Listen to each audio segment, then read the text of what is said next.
नमस्कार शेतकरी मित्रांनो. तर आता वाजलेला आहे तर रात्रीच्या 8 आणि मी बघा काय करत आहे, खलबत्त्यामध्ये शेंगदाणे कुटत आहे. कारण भाजीला वाटण काढायचं म्हणलं तर लाईट पण नाही आहे आम्हाला. कारण आज 3-3.5 महिने झालं आम्हाला लाईट पार 6 वाजता जाते, ती डायरेक्ट संध्याकाळी 10 वाजता येते. असं किती दिवस आहे काय माहीत. दिवसभर शेतामध्ये काम करून यायचं, संध्याकाळी घरी आलं की एवढा कंटाळा येतो स्वयंपाक काही करायचा.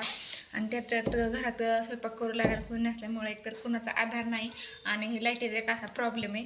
तर तुम्ही पाहू शकता हे काय असले खंदील आहे. ह्या खंदिलाचाच उजेड आहे आम्हाला रोज संध्याकाळी. आणि आता ही लाईट असे किती दिवस आहे अजून काय माहीत.